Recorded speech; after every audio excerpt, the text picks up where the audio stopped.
family. The Thanksgiving series is here. Now, a couple of disclaimers. This is a budget video. I repeat, this is a budget video. So I did what I could with the budget that I had to make it, you know, good for you guys. And also, I didn't put the grocery shopping part in here because y'all got the attention span of a turtle. So it'll explain itself during the video. Enjoy. Alright, so this is a half pork butt or pork shoulder or whatever you want to call it where you're from. I paid $9.84 for this in the Aldi grocery store. I'm not sure how big or small it looks on your screen, but it's more than enough for 6 to 8 people. And so now I'm just going to get the strings off and stuff, and I'm going to wash it down. Y'all already know I'm going to wash everything, okay? So I'm going to soak it in some lemon juice and water for a few minutes. And then I'm going to rinse it off and keep it moving. Now, you can use any meat of your choice. You could use lamb. Now, the sauce I'm using in this recipe, I wouldn't use it on lamb. But, you know, you guys get the point. This method works for any big chunk of meat is what I'm saying, especially if you don't eat pork. This meal is also getting donated. And so, you know, I'm just going to make it nice and beautiful and ready to go out the door. So I'm just going to poke some holes or some slits down in here. As you can see, you don't have to go too crazy, just big enough so you could put the garlic pieces down in there.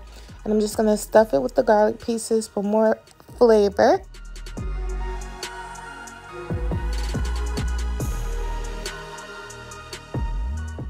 Remember, all ingredient measurements will be in my description box, including all spice rubs and concoctions that I use in this video. So don't worry, it's all in the description box. If something is not there in particular that you're looking for, just comment below and I'll put it. But I'm pretty sure everything you need will be in my description box. You want to put your spice all over the pork like this, your beef, your lamb, your chicken, whatever it is. And you want to put it all over. Make sure it's well seasoned. But you do want to watch your salt. Don't be pouring a whole bunch of salt because it's a big old piece of meat, y'all. Just put the regular amount that you usually put on, like, you know, your roast and things like that. While that's marinating, I'm gonna work on this big old chicken. I got this chicken as well from the Aldi grocery store. Y'all know that's a low budget, not low budget, but it's a bargain store, you know, compared to all other supermarkets. And this was actually only under $8, and this chicken is about 6 pounds. It was a big chicken. It's a big chicken. So I'm washing it up just like I did the pork. Gonna soak it in lemon water, and then we're gonna get back to this once it's done, washed, clean, and ready to go. This is another spice mix. It's pretty much the one I used on the pork, but I added more to it because I'm not using the Swiss on the chicken. So this needed to be, you know, forwarded with more oomph. Okay, I had to add more oomph to it. Okay. And so you want to season the chicken liberally, really, really well, inside, out, upside down, everywhere. You want to go everywhere, get it good, nice, good, ready to go. And yeah, but pretty much you don't even have to use the spice rubs. You can use what you have in your house. And yeah, so all the way around, upside down, everywhere, child. Get it everywhere, okay? Even when you think you're done, you're not done. Get it everywhere.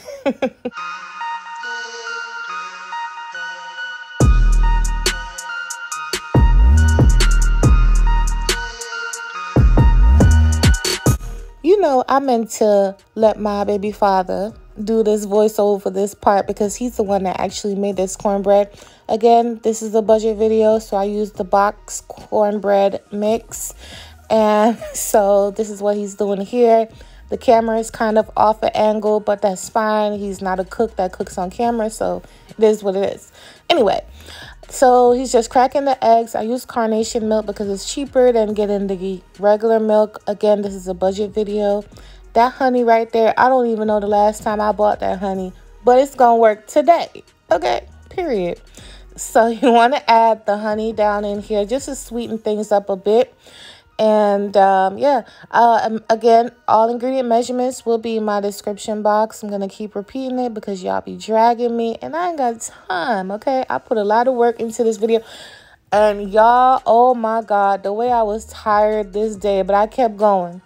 I kept going. I said I could always sleep tomorrow all day, and that's exactly what I did. But this was very exhausting. You know, I think this is my first. Yeah, this is my first. I'm so silly. This is my first holiday season being prego, and it is a lot more difficult, y'all. It's a lot more difficult getting through these recipes.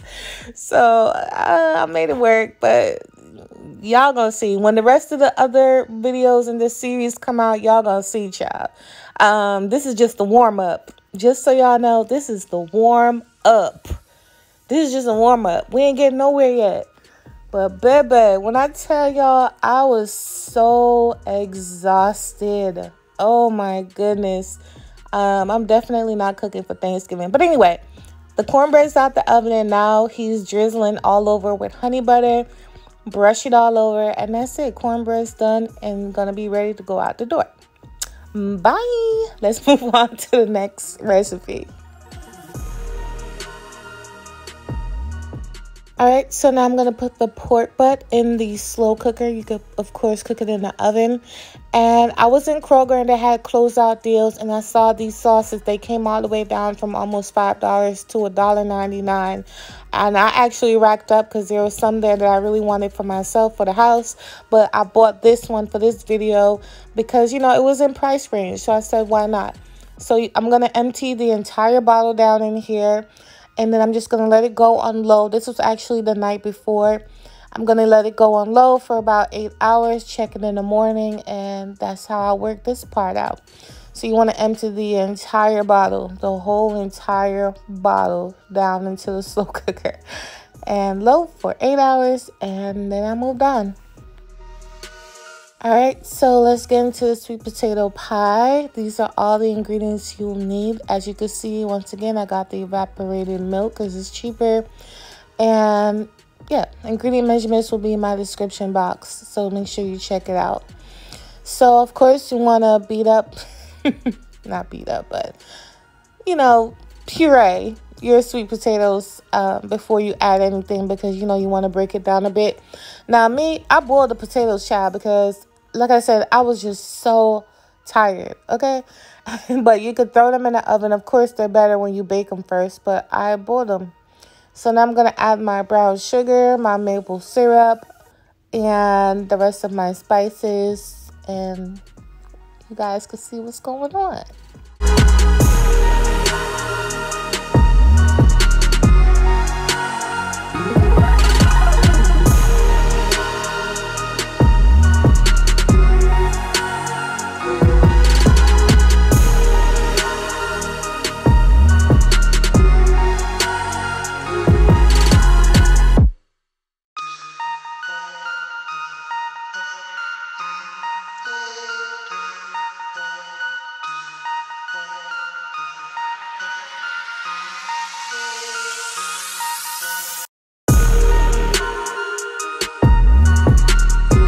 Now, I tasted it and I needed more maple syrup, and I added the cinnamon. Obviously, I didn't add my eggs yet because I want to make sure the flavor was spot on.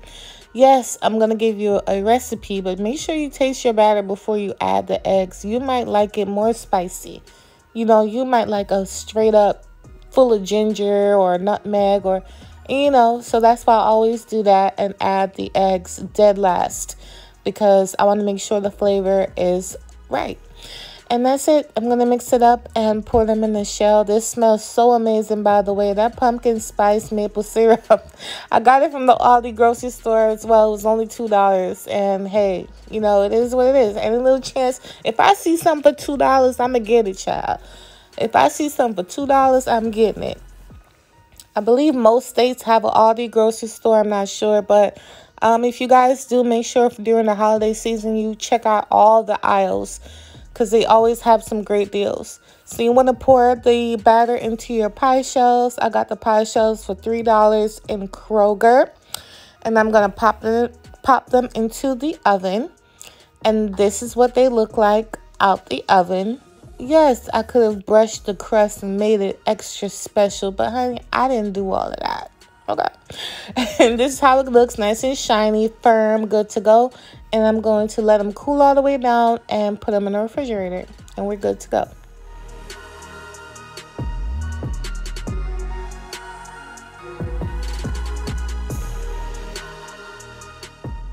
This is a silicone spoon, and look how it's just going right through the pork. Like, I cannot. So now I'm going to add some shallots down in here. I didn't add any onion shallots in the beginning because I didn't want them to break down too much. And, you know, that's just the point of it. So now I'm just going to shred it apart. As you can see, I let it go for another 10 minutes. Shred it apart, and look how tender and delicious this looks. As you can see, the shallots still have body to them, and look how it's just mixing in so beautifully with the pork. And that's it, it's done, ready to go and out the door. Let's move on to the macaroni and cheese. I know y'all tired of me making mac and cheese, child, but these are the ingredients you'll need. Now, y'all, this bag of macaroni, I ain't never in my life bought that bag of macaroni. I got it for 69 cents. 2 pounds of macaroni in the Aldi grocery store. Okay. Somehow, some way I made it work. Now let's work on the cheese sauce. So this is the butter right here.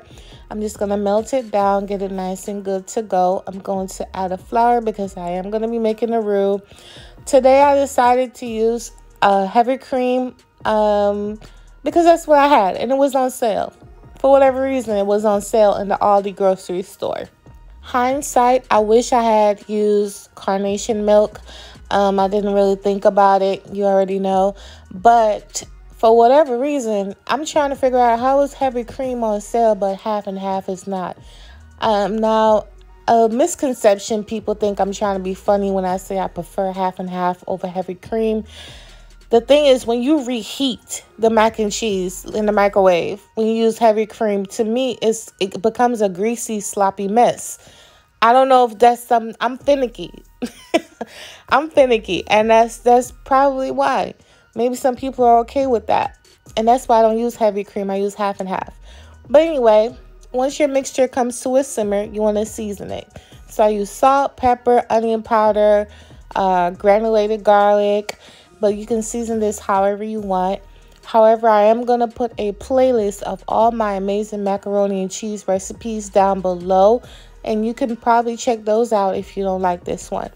So once my sauce thickens, I turn the stove off and add my cheese and let it melt.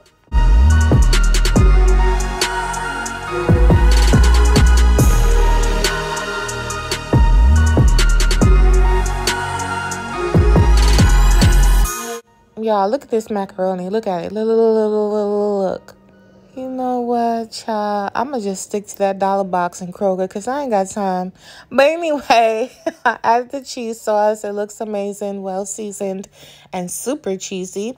And I'm just going to mix it all up and get it all good to go. Again, this is a budget video. I'm going to continue to remind you guys that because I don't want to hear it. Okay? You want to mix this up and get it nice and good to go. However, let me be frank and clear. Every single thing in this video I would eat if I could. If you've been following me, you know why I can't. But if I could, I'll be eating every single last piece of everything in this video if I could. But yeah, you want to cover everything completely with cheese. Pop it in the oven. It comes out looking like this. Crispy, cheesy, melty, and ready to go out the door. Alright, so this is box stuffing. This is $1.19 in the Kroger grocery store. Yes, it's actually optional, but I wanted to take this chicken to an extra step. Obviously, you follow the directions on the box. I did nothing special. All I did was follow the directions on the box. And so now I'm just going to stuff the chicken with it. I'm going to completely stuff the chicken with the stuffing. Right up in there. Good to go. A little extra step. And it's not going to hurt. Again, it's optional. You don't have to. Now you're going to tie up the chicken like how your husband or your boyfriend be tying you up, child. Y'all know how y'all be doing. Tie that chicken up. Don't be scared or afraid. Tie it up, honey. Oh, look at Peanut. Y'all can see Peanut a little bit. Look at Peanut. Baby Peanut just chill. When I tell y'all I look like a walrus, I look like a walrus. I can't wait for this to be over, child. But anyway, I'm going to add some shallots and peppers. And I'm going to cover this up with some parchment paper and aluminum foil. Y'all know I don't put aluminum foil directly on my food. And, you know, I'm going to wrap this up, pop it into the oven. You want to bake it on 400 degrees for 1 hour, like 45 minutes to an hour. And then you're going to uncover it, and this is how it looks. As you can see, the chicken is like 60 to 70% done cooking because the meat is pulling away from the bone. In this skillet, I have butter, parsley, lemon zest, lemon juice, and honey. This is also optional, so to say. I would prefer that you guys do it. It was included in the budget because everything here came up to probably $2. You know, lemons are super cheap. The butter, the parsley, super cheap. They're 50 cents. And so I'm going to brush the chicken with this. However, the chicken juices in the pan are totally fine as well. It was covered. It accumulated a lot of juice. I'm also going to use some of the chicken juice as well when I'm basting. But I want to put this on here first to get it nice and colored. And I'm going to baste this every 20 minutes until the chicken is cooked through or it gets to a temp of 165 degrees internally. I suggest getting a thermometer, especially during the holiday season. If you're not familiar with cooking poultry, and if you're especially going to cook a turkey, I think people should invest in a thermometer because an overcooked turkey is something I don't like, and I'm pretty sure a lot of people don't like that either. This is the second base right here after 20 minutes. As you can see, the color is starting to change and the skin is starting to crisp up, and it's getting good to go. This smells amazing, by the way. That stuffing inside the chicken smells amazing, and you should give it a try. You know, I tried it. I took it over the top as much as I could with the budget that I had, and it turned out great. I would definitely eat this if I could. I would definitely eat this chicken, and I'm probably going to make this chicken again because it was actually, it turned out pretty great. So I already checked the internal temp of my chicken. It was cooked all the way through 165 degrees. You want to make sure it's cooked properly because of that stuffing as well. So now I'm just drizzling over some of the chicken juice, and that's it. I'm done with the chicken. Good to go. Nice and golden, beautiful, and on point. All right, so now we're on to the cabbage. This is a big old giant head of cabbage, or you could use 2 heads of cabbage. And this is a poblano pepper. It's right there with all the other peppers. It's darker and it's cheap and it's delicious. It has a lot more flavor, as well as some shallots and some garlic that I'm going to saute down in some butter. Woo, child, I'm almost done. I'm almost done, y'all. I know. I think this is probably the longest video I've ever put out in a very, very long time, if ever. But this is what it looks like. And now, once I saute that down, I'm going to add the cabbage. Now, this was a pretty huge skillet, but I made it work. I let it wilt down some, and then I added more cabbage each time until I was out of cabbage. And so once it's nice and wilted and good to go, you want to gently mix it in like this. And I didn't even season it yet. That poblano and garlic, like, I think a lot of people sleep on poblano peppers. They're my favorite, especially for something like this. And I'm just going to season it. Remember, all ingredient measurements will be in my description box, but you can season it however you want to.